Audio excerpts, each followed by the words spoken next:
오늘 함께 나누실 하나님 말씀은 계시록 21장 1절에서 8절까지 말씀입니다.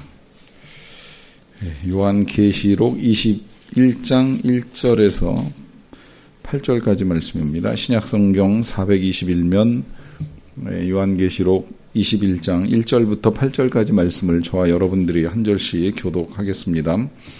또 내가 새 하늘과 새 땅을 보니 처음 하늘과 처음 땅이 없어졌고 바다도 다시 있지 않더라.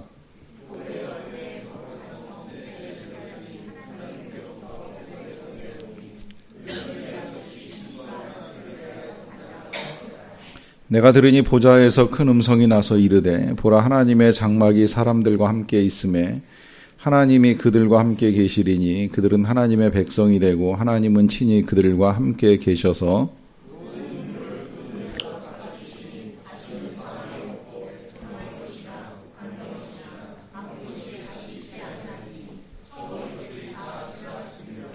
보좌에 앉으신 이가 이르시되 보라 내가 만물을 새롭게 하노라 하시고 또 이르시되 이 말은 신실하고 참되니 기록하라 하시고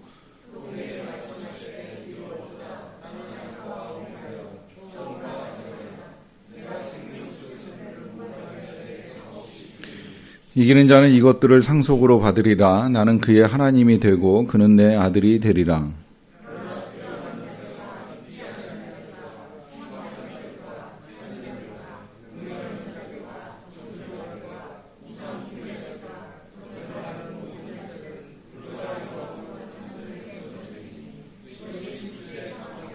아멘.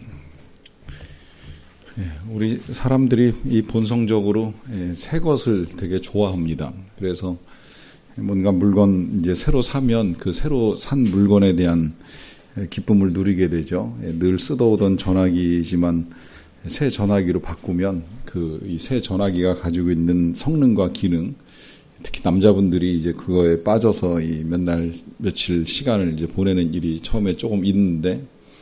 뭐 남자들은 주로 이제 그 전자제품, 전화기나 아니면 자동차 같은 거 이제 새 거 구입하고 나면 한 달 정도 행복하다 그래요. 여자분들은 집 사고 나면 새 집, 정말 새 집, 여기 처음에 판교 입주할 때 같은 그 분양한 집에 처음 들어가면 적어도 한 달은 행복하다, 뭐 이제 이런 이야기를 듣는 일이 있었는데 새 것이 우리에게 이제 주는 기쁨이 있다는 건 틀림이 없습니다.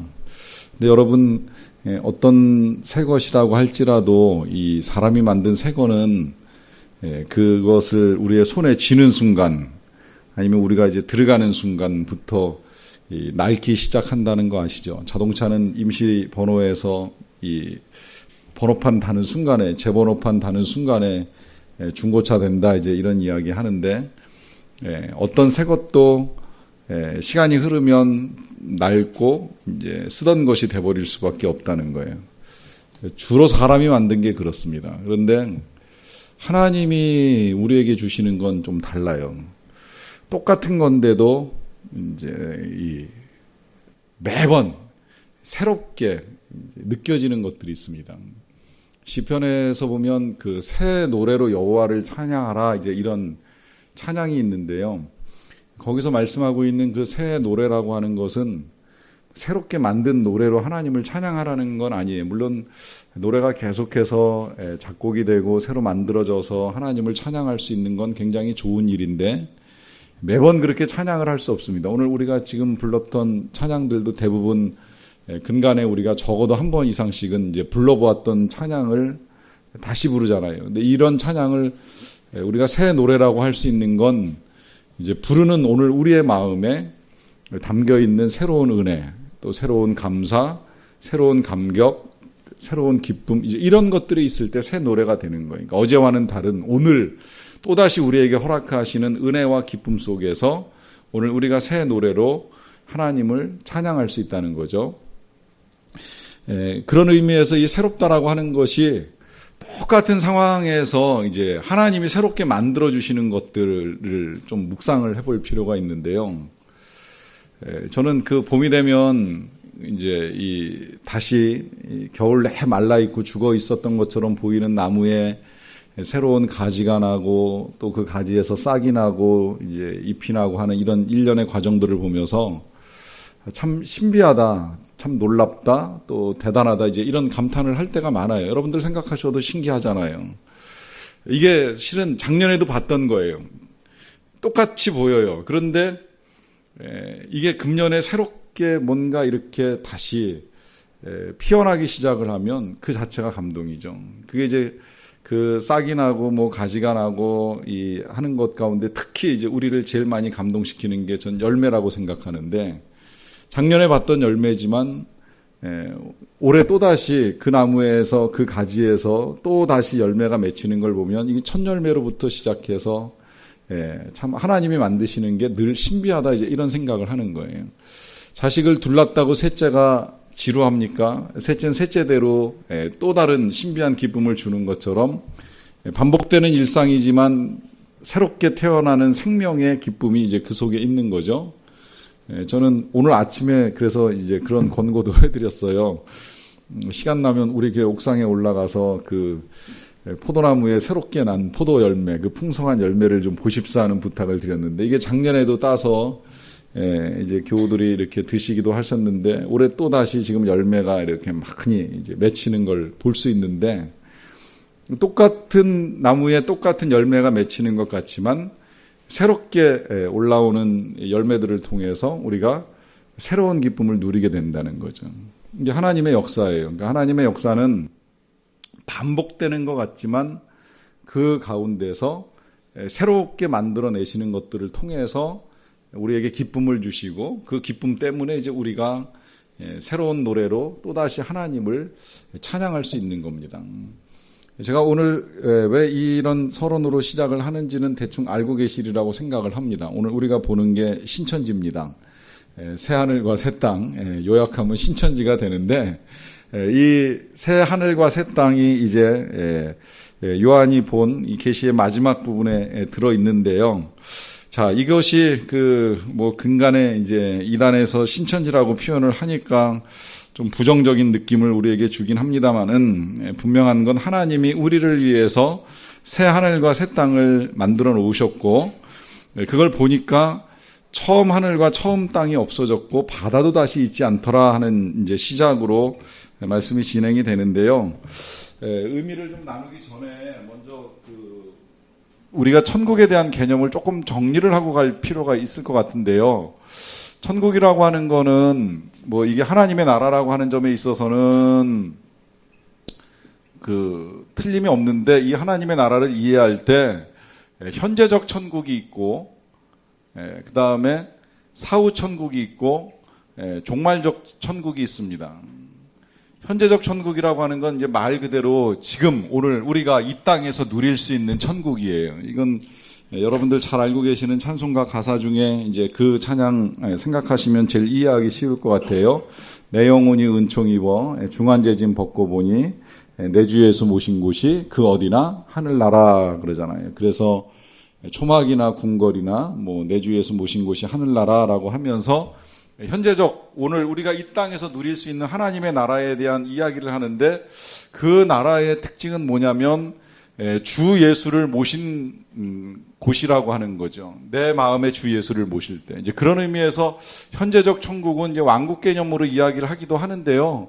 뭐 사실은 사후 천국이든 종말적 천국이든 다 왕국인 건 틀림이 없지만, 이걸 왕국 개념으로 강조하는 이유는 뭐냐면, 우리가 현재의 하나님의 나라를 경험하고 천국을 이 땅에서 살기 위해서는 반드시 예수님을 왕으로, 예수님을 주인으로 모실 때라야만 가능하다라고 하는 점을 강조하기 위해서 현재적 천국은 왕국이다, 이제 이런 설명이 필요하다는 것이고요.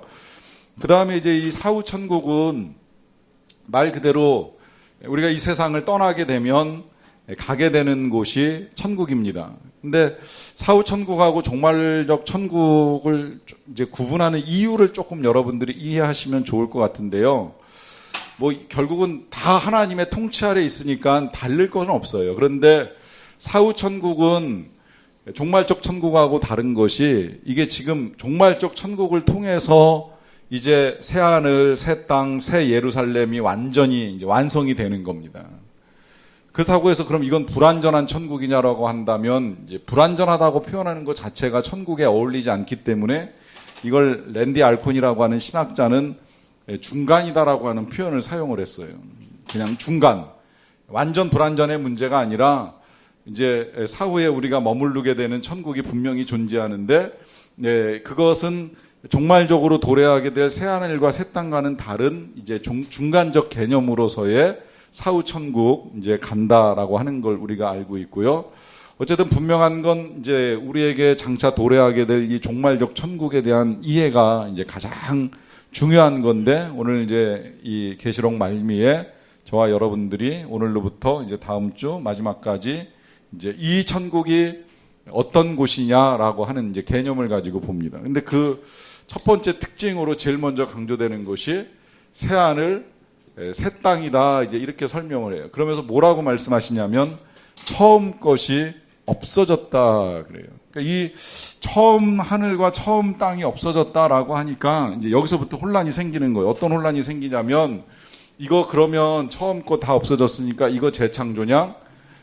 새롭게 만들어지는 거냐? 이제 이런 질문이 나오는 거예요. 근데 이 질문을 하게 되면 무슨 어려움이 생기냐면, 그럼 우리가 살고 있었던 이 지구, 그리고 이 지구를 에워싸고 있는 모든 우주가 하늘인데 실은 이 우주가 다 사라져 버리는 것이냐 하는 질문이 나오는데, 그럼 사라지면 이건 다 어디로 가고 하나님은 또다시 뭘 어떻게 만드신다는 거냐, 이제 이런 질문이 나와요. 이제 그런 의미에서 이거는 재창조라고 하기보다는 이제 갱신이 아니냐라고 하는 이 신학이 훨씬 더 주류를 이루고 있는데요. 저도 이제 이 부분에 있어서만큼은 이 갱신에 초점을 더 맞춥니다. 왜 초점을 더 맞추냐면, 아까도 제가 말씀드렸듯이 나무는 똑같지만 새 열매가 열리는 거예요. 나무는 똑같은데 새 잎사귀가 나고 새 가지가 피어나는 것처럼 똑같지만 다른, 이걸 제일 이해하기 쉬운 건 노아 홍수 전과 후를 놓고 생각을 해보시면 제일 좋아요. 자, 노아 홍수 전의 세상, 노아가 600년 동안 살았던 세상과 1년 동안 뱃속에 갇혀 있다가 이제 배 밖으로 나와가지고 새롭게 밝게 된 땅과 쳐다보게 된 하늘. 자, 이게 같은 걸까요? 다른 걸까요? 같지만 다르잖아요. 이제 뭔가 새로워졌잖아요. 홍수로 인해서 세상이 완전히 달라졌잖아요. 그동안의 악한 것들은 다 휩쓸려 내려가고 사라지고 꺼지고 한 그 이후에 노아가 발을 딛게 된 첫 하늘, 첫 땅은 이전과는 다른, 이전 것들이 없어진, 처음 하늘과 처음 땅이 사라진, 그러나 여전히 그 땅, 그 하늘을 볼 수 있지만 이걸 똑같다고 말할 수 없는 새 하늘과 새 땅이 노아 앞에 펼쳐지는 것처럼, 지금 이 계시록에서 이 요한을 통해서 우리에게 보여주고 있는 새 하늘과 새 땅도 그런 개념이라는 거예요. 근데 다만 지금하고는 다르겠죠. 뭔가 다른지에 대해서는 이제 우리가 이 본문을 통해서 보게 될 터인데, 그 특징에 대해서 보게 될 터인데, 이걸 이렇게 이해하시는 게 참 좋습니다. 그러니까 과거의 단절은 절대 아니라는 거예요. 이건 뭐 우리가 사후 천국도 그렇거니와 종말적 천국이 지나간 시간과의 단절을 이루지는 않습니다. 그러니까 영속선상에 있어요. 그러나 그 영속선상이 동일한 과거의 반복이 아니라 새로운 시작으로서의 영속선상에 있다는 거예요. 여기에 이제 또 한 가지를 더 첨언하자라고 하면, 그래서 그 영속선상에 있기 때문에 이 새하늘과 새 땅이 영의 세계만은 절대 아니라고 하는 것입니다. 이게 이 하늘과 땅이 같이 붙어 있는 이것도 참 되게 기가 막힌 표현이라고도 할 수 있겠는데요. 혹시 저하고 주기도문 같이 이 강해 하실 때 기억하실지 모르겠지만, 혹시 못 들으셨다고 할지라도 어디서 들으셨을 거라고 생각하는데, 우리가 제일 첫 마디에 하늘에 계신 우리 아버지 이러고 이제 하나님을 부르잖아요. 그 하나님을 부를 때 하늘은 초월적 세계, 눈에 보이지 않는 세계이고 영의 세계이고 우리가 다 알 수 없는 세계예요. 그 영의 세계에 계신 초월적 존재이신 하나님이 이제 우리 아버지라고 하는 이 호칭과 함께 우리에게 들어오시잖아요. 근데 그 들어오실 때에 우리는 영도 있지만 몸을 가지고 살아가요. 보이지 않는 것도 우리 안에 있지만 보이는 물질 세계 속에 물질로 만들어진 육체를 가지고 지금 이 세상을 살아가고 있어요. 그러면 이 세상을 살아가는 우리들이 종말적 천국이 도래했을 때, 아니면 뭐 우리가 다시 부활했을 때 이 물질이 사라지는 것일까요? 절대 아니라고 하는 거죠. 물질이 사라지지 않습니다. 그걸 예수님이 보여주신 거예요. 예수님이 부활하신 그 몸이 영만이 아니라 육도 있다는 걸 보여주셨기 때문에 음식도 드시고 만져보라고도 말씀하시고 그 부활이 몸의 부활의 실제인 것을 직접 경험할 수 있도록 제자들에게 드러내셨거든요.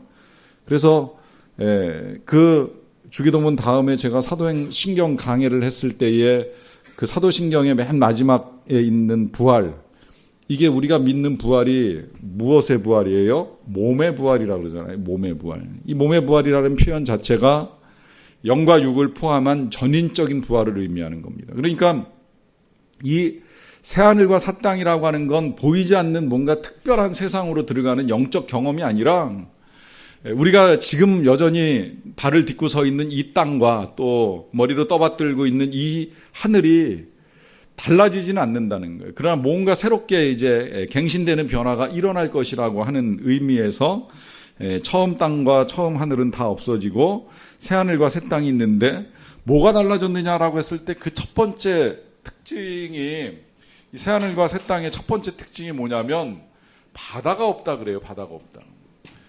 자, 바다가 사라진 게 그러면 새 하늘과 새 땅이냐? 왜 바다가 없느냐? 이제 이 질문 나올 수 있는데 요거는 조금 우리가 물질적으로 눈에 보이는 가시적인 걸로 풀면 조금 혼란스러워요. 왜냐하면 지금까지 우리가 쭉 읽어왔던 계시록에서의 바다는 그런 의미의 바다가 아니라 악이 나오는 곳이었습니다. 바다에서 짐승이 나옵니다. 바다에서 사망이 나옵니다. 바다가 사람을 삼키는 일이 있습니다. 바다가 고통의 근원이었습니다. 바다가 악이었던 거예요. 그런데 지금 여기 새하늘과 새 땅을 보니 바다가 다시 있지 않다는 말은 그럼 무슨 의미가 되겠어요? 그런 악한 모든 것들이 다 사라진 세상이라는 거예요. 더 이상은 인간을 괴롭게 할 그 어떤 것도 남아있지 않는 세상. 이제 이 부분이 너무 중요하다 보니까 뒤에 다시 한번 설명이 되는데요. 일단 바다는 그렇게 이해를 하시고요. 그 다음에 또 이제 보니까 2절입니다. 거룩한 성 새 예루살렘이 하나님께로부터 하늘에서 내려오는데 그 준비한 것이 신부가 남편을 위하여 단장한 것 같더라 그래요. 세 번째로는 새 예루살렘이라고 이제 표현을 했는데 이 새 예루살렘을 설명을 하고 싶은데 마땅히 설명할 표현이 없어서였는지는 모르겠는데 마치 이걸 신부와 같다 이제 이렇게 표현을 해놨어요. 어떤 신부냐? 남편을 위하여 단장한 신부입니다. 이 남편을 위하여 단장한 신부의 개념이 이 계시록이 쓰여질 때 또 여러분들이 시집장가 가실 때 그리고 요새 아이들이 결혼을 할 때하고 조금 다른 거 아닌가 저는 이제 그런 생각이 좀 들어요. 그러니까 여기 지금 표현 그대로 그냥 보면 신부의 단장은 전적으로 남편을 위한 거예요. 그러니까 남편에게 가장 이쁘고 아름답고 순결하고 좋은 모습으로 신랑에게 나를 보여주고 드리기 위해서 준비하는 신부의 단장. 이게 제가 오늘날 달라졌다라고 말씀드리는 건 신부가 꼭 남편만을 위하여 단장하는 것 같지는 않더라고요. 이제 본인이 본인을 위하여 비싼 돈 들여서 뭐 꾸미기도 하고 화장도 하고 뭐 소위 말하는 스드메 해가지고서 이렇게 이제 본인을 단장하는 일을 하게 되는데 남편이 원하든 원하지 않든 고대 사회의 개념은 반드시 남편에게 최고로 행복한 한날을 주기 위해서 신부가 단장을 하는 거예요. 그걸 예루살렘에 비교를 하면서 이 예루살렘이 그와 같은 신부의 모습으로 내려온다라고 하는 겁니다. 제가 이 부분을 조금 길게 설명드리는 이유가 있는 건 그러면 이 예루살렘이 어떻게 준비되느냐에 대한 상상이 좀 가능해지는 거죠. 일단 이 신부라고 하는 해석이 여기 지금 본문에 나오다 보니까 그래서 이 예루살렘은 우리를 이야기하는 거 아니냐. 언젠가 우리가 왜 그 계시록 읽어오다가 끝부분에 와가지고서 우리가 이제 그 성도들로서 신랑 되신 예수님의 혼인잔치에 참여하게 될 신부라는 말씀 읽어본 적 있잖아요. 그러니까 지금 여기서 말하는 이 예루살렘은 신부고 신부는 우리 성도들이다. 우리 성도들이 단장돼서 이제 하늘에서 내려온다. 이제 이렇게 보는 해석이 지금 제일 유력한 해석이기는 해요. 그런데 저는 그 해석도 뭐 인정하고 동의는 하지만 또 한편으로 조금 아쉬움이 남아있는 건 이게 하나님이 우리에게 주시는 건데, 하늘에서 내려오는 건데, 그 하늘에서 내려오는 것이라고 한다면 그거 우리하고 비교해보면 우리가 정말 그렇게 잘 단장된 신부인가, 그렇게 거룩한가, 아름다운가, 기가 막히게 이쁜가, 멋있는가 질문할 때 조금 아직도 불완전한 느낌이 들면서 이거 하나님이 우리에게 주시는 걸로 요건 봐야 되는 거 아닌가, 그게 오히려 더 맞지 않나, 이제 이런 생각을 하면서 제가 그렇게 생각하는 이유는 신부가 남편을 위하여 단장한 것 같다고 하니 하나님이 우리를 위하여 예비하고 계신 예루살렘도 정말 하나님이 수천 년 동안 우리에게 주시기 위하여 잘 만들어서 준비하고 계시는 거 아닐까. 뭐 그걸 하나님이 일순간에 만드실 수도 있겠지만 어쨌든 일순간에 만드셨던 긴 시간 동안 그걸 만드셨던, 그걸 만들어 놓으시고 이제나 저제나 우리에게 주실 날을 기다리면서 보호하고 보존하고 계셨기 때문에 그게 내려올 때에는 마치 정말 신부를 만나는 남편의 감격으로 우리에게 임할 것으로 기대할 수 있다는 거예요. 제가 이 말씀 조금 길게 드리는 이유는 이제 다음 주에, 오늘 여기는 이 본문 안에서는 예루살렘이 보이지 않는데요. 다음 주에 보시면 이제 새 예루살렘을 이렇게 설명을 쭉 해주는 걸 읽어 나가는데 보면 진짜 기가 막혀요. 근데 보면 이 기가 막힌 게 뭐 성도라고 봐도 틀리진 않겠지만 그냥 그 자체로 이렇게 읽어도 참 감격스럽지 않나 하는 생각이 들어서 이거 하나님이 우리를 위하여 예비하고 계신 거 아닌가, 그냥 저는 이제 그렇게 생각을 해요. 어쨌든 뭐 그것이 우리를 일컫던, 아니면 하나님이 정말 신부처럼 기가 막히게 꾸며놓으신 예루살렘 성이 되었던, 이제 중요한 건 이 성이 가지고 있는 특징이 더 중요한 건데요. 3절로 넘어가서 보겠습니다. 내가 들으니 보좌에서 큰 음성이 나서 이르되 보라, 하나님의 장막이 사람들과 함께 있다 그래요. 자, 이 천국의 특징은 뭐예요? 이 천국의 특징은 하나님의 장막이라 그럽니다. 하나님의 장막.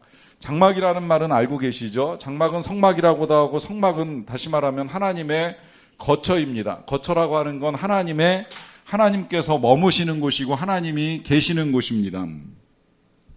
자, 이것이 무엇과 함께 있다고 그래요? 사람들과 함께 있다고 그래요. 이게 제일 중요한 내용이라고도 저는 할 수 있는데, 결국은 이 새하늘과 새 땅에 계시는 하나님이 어떻게 계시냐면 사람들과 함께 계세요. 자, 계시록이 성경 맨 마지막에, 지금 우리가 이제 맨 마지막 장, 그 전장에 와 있는데, 마지막에 그 성경을 완성하는, 이 뒤에 마지막에 보시면 하나님이 스스로를 알파와 오메가요, 처음과 마지막이라고 말씀하시는데요. 진짜 기가 막혀요. 어떻게 성경이 편집이 됐는지. 창세기에 창조를 시작하신 하나님이 계시록에 와가지고 지금 이제 하나님의 역사를 마무리하는 걸 보여주시는데, 그 마무리할 때의 마무리의 내용이 그 사람들과 함께 하나님께서 그 거처를 만드시고 그 가운데 거하시겠다는 것으로 마무리를 하십니다. 왜 이렇게 마무리하실까요? 실은 이게 처음부터 하나님의 뜻이었어요. 이게 창조 계획이었어요. 하나님이 세상을 만드실 때, 에덴을 만드실 때에 하나님이 계획하신 건 사람들 가운데 거하시는 것이었어요. 사람들과 함께 살아가는 것이었어요. 그런데 안타깝게도 인간은 범죄하고, 범죄한 인간은 하나님을 모실 수도 없고, 또 범죄한 인간 가운데 하나님이 들어오실 수도 없으시니까 결국은 하나님과 인간 사이에 분리가 일어날 수밖에 없는 거죠. 그래서 긴 시간 동안 함께 하고 싶으셔도 함께 하실 수 없었던 하나님이 이제 마지막에 새 하늘, 새 땅, 새 예루살렘을 만드시면서 그 백성 가운데 함께 거하실 수 있는 공간을 만들어내시는 거예요. 그러니까 이게 정말 감격스러운 사건이 새롭게 시작이 되는 거죠. 왜 함께 계시느냐 했을 때에 함께 계시는 이유에 대해서 이제 그 뒤에 이어나갑니다. 하나님이 그들과 함께 계시리니 그들은 하나님의 백성이 되고 하나님은 친히 그들과 함께 계셔서, 여기 보시면 함께라는 단어가 3번이나 반복이 되면서 함께 계셔서, 함께 계시리니, 함께 있음에 하시는 일, 4절입니다. 모든 눈물을 그 눈에서 닦아주시겠다 그래요. 눈물을 닦아주시겠다. 이게 하나님이 지금 새하늘과 새 땅을 허락하시는 이유이고 또 우리가 그 땅을 소망해야 될 이유라고도 할 수 있겠는데 그것은 눈물을 닦아주신다 그래요. 어떻게 눈물을 닦아주시느냐? 다시는 그곳에 사망도 없고 곡하는 것이나 애통하는 것이나 또 하나 뭐가 없다 그래요? 아픈 것이 있지 않다 그래요.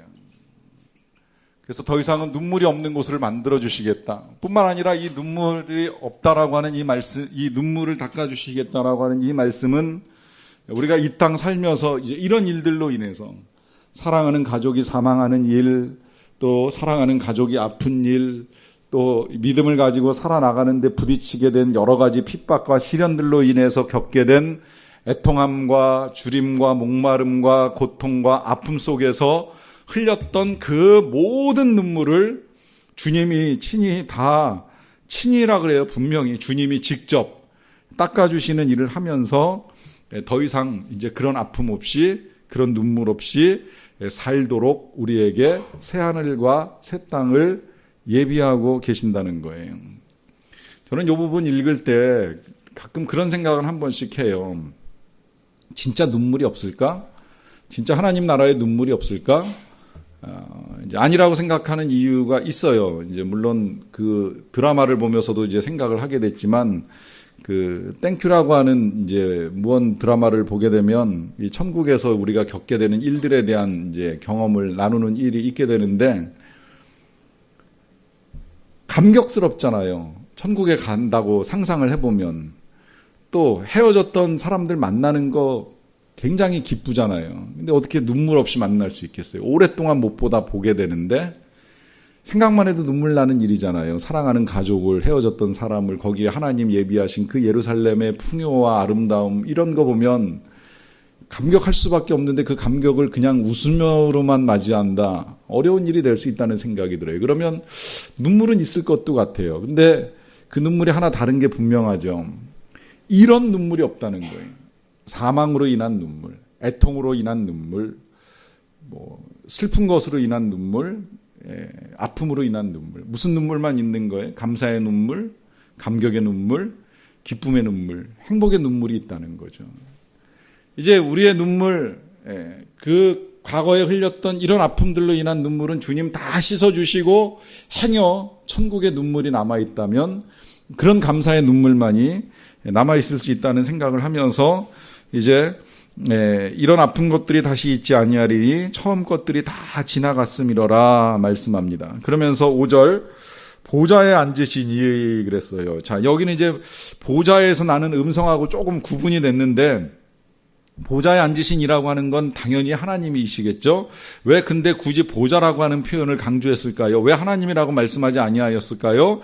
그거는 지금 진짜 보좌에서 통치하시는 분이 누구신가를 다시 한번 일깨워 주는 거예요. 앞서 우리가 처음에 이 요한계시록을 시작할 때에 처음 이 계시의 말씀을 받아든 사람들은 로마 황제 밑에서 핍박을 당하고 순교를 당하던 성도들이었습니다. 그래서 저들 앞에서 고통을 겪을 때에 정말 하나님은 어디 계시나 예수님은 뭐하고 계시나라고 하는 질문을 하게 됐을 때에 하나님이 요한에게 주신 계시를 통해서 이제 말씀을 하시는 것인데 다시 말씀하시는 겁니다. 보좌에 앉으시니 진정한 통치자는 하나님이시라는 거죠. 그 하나님이 말씀하시기를 뭐라고 말씀하세요? 보라 내가 만물을 새롭게 하노라. 만물을 새롭게 하노라. 이제 이 말씀이 실은 제가 위에 새하늘과 새 땅이 재창조가 아니라 갱신이라고 해석을 해드리는 이유가 될 수도 있겠는데요. 새롭게 한다라고 하는 건 뭔가 새롭게 만든다는 개념이 아니라 이미 존재하던 만물을 새로운 질로, 새로운 형태로 아니면 새로운 변형으로 하시겠다라고 하는 계획을 말씀하고 계시는 것이고요. 그렇게 하실 때에 또 말씀하시되 이 말은 신실하고 참되니 기록하라 그래요. 자, 신실하고 참되니 기록하라. 여러분 하나님의 말씀 중에 신실하고 참되지 않은 말씀이 어디 있겠습니까? 하나님이 농담하시는 법 없잖아요. 하나님이 장난삼아 한 말씀 던지고 책임 안 지시는 일이 없잖아요. 그런데 왜 하나님께서 말씀하신 내용들을 가지고 이 말은 신실하고 참되니 기록하라 하셨을까요? 듣는 우리 쪽에서 하나님의 말씀을 대하는 태도가 가벼울 수 있다는 거예요. 우습게 생각할 수 있다는 거예요. 특히 그 옛날 소돔과 고모라가 멸망하게 될 때에 아브라함이 롯을 통해서 이 소돔성의 멸망을 경고했음에도 불구하고 그 롯에 가장 가까웠던 사위들이 그 말을 농담으로 여겨요. 그리고 성을 떠날 생각을 안 해요. 결국은 아내하고 딸만 데리고 나오는 수밖에 없었는데 나왔던 아내 중에도 또 하나님 말씀 우습게 생각하고 뒤돌아보다가 소금기둥 되잖아요. 하나님이 하신다고 하면 그 말씀을 참되고 신실하게 듣고 믿고 도망쳐야 되는데, 그냥 달려가야 되는데, 뒤돌아보지 않고 가야 되는데 농담으로 여겨 불에 멸망한 사위들도 있고 또 뒤돌아보다가 소금기둥된 아내도 있고 하던 이런 일들을 하나님도 경험하시고 나니까 이제 마지막 이 말씀 당부하시면서 이렇게까지 말씀하시는 거예요. 이거 신실하고 참되니 기록하라. 참 어떻게 보면 우리 인간의 완악함에 대한 하나님의 안타까움이라고도 볼 수 있겠는데, 그럴 만큼 하나님께서 이제 이 일을 기록하고 남기고 또 우리가 읽고 잘 믿음으로 받아들일 것을 부탁하시는 것으로 볼 수 있습니다. 자, 이제 이렇게 보니까 그 다음에 이제 새하늘과 새 땅을 유업으로 얻는 사람들의 자격이 중요해지는데요. 6절로 넘어가서 보겠습니다.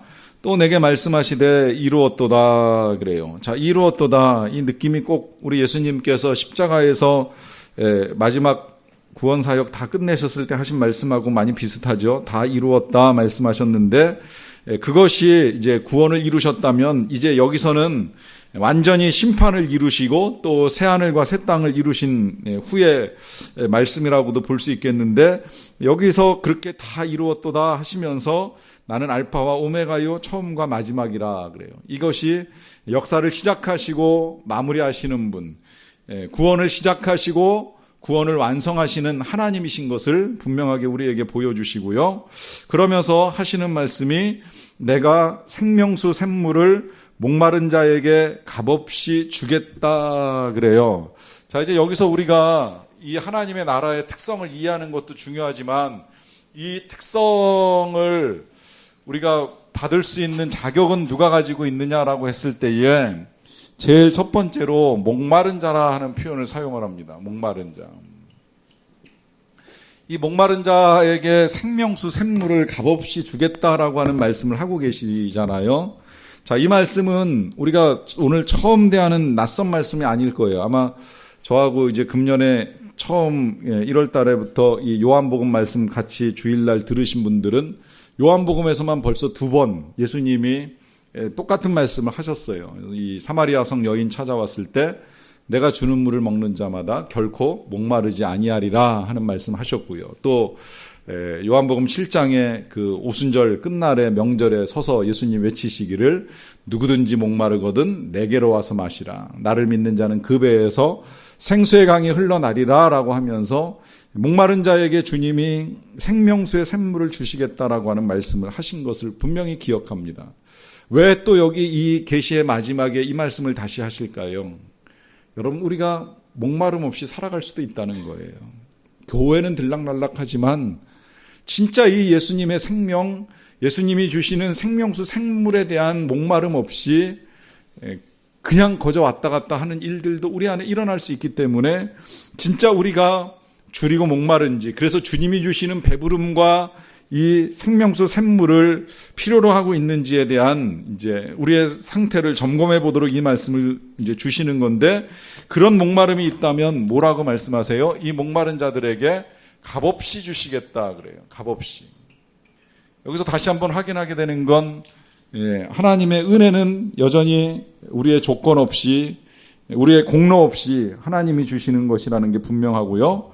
그 다음에 7절을 보시게 되면 또 이 새하늘과 새 땅을 유업으로 받는 자를 이기는 자라고 하는 표현을 사용합니다. 이건 이기는 자는 뭐예요? 이 이기는 자는 당연히 여러 가지 유혹과 시험과 시련을 이긴 이제 그런 사람들인데, 그 사람들에게는 이것을 상속이라고 말을 해요. 상속. 왜 상속이라고 표현할까요? 상속도 역시 조건 없이 받는 거예요. 값 없이 받는 거예요. 자녀가 상속받을 때 조건을 가지고 받는 자녀가 어디 있어요? 그저 그냥 부모가 주시니까 받는 거고 자식으로 태어났으니까 받는 거죠.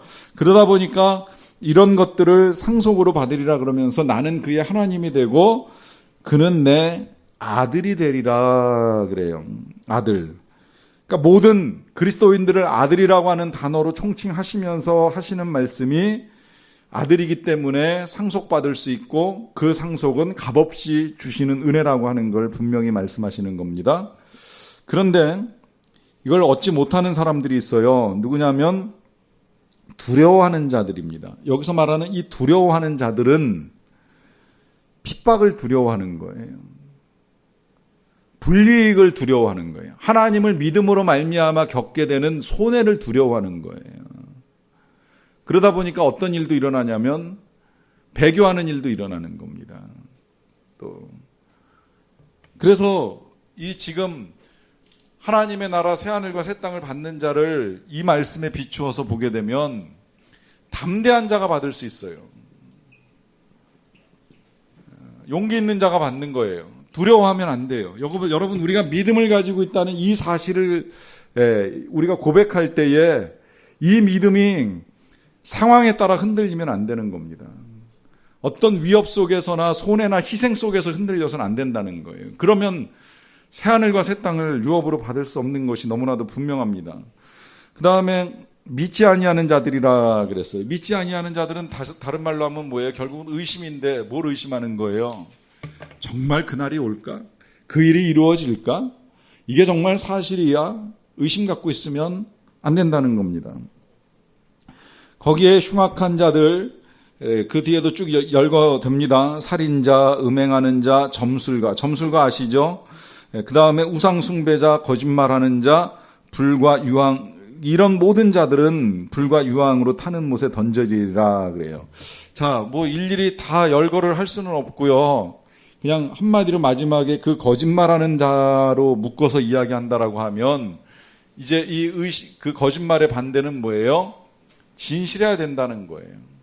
우리의 고백이 삶하고 일치가 돼야 된다는 겁니다. 내가 하나님을 믿는다는 이 믿음이 거짓이 되어서는 안 된다는 거죠. 거짓이 아니라면 뭐 살인할 일도 음행할 일도 심지어 미워할 일도 음욕을 품을 일도 없는 거고요.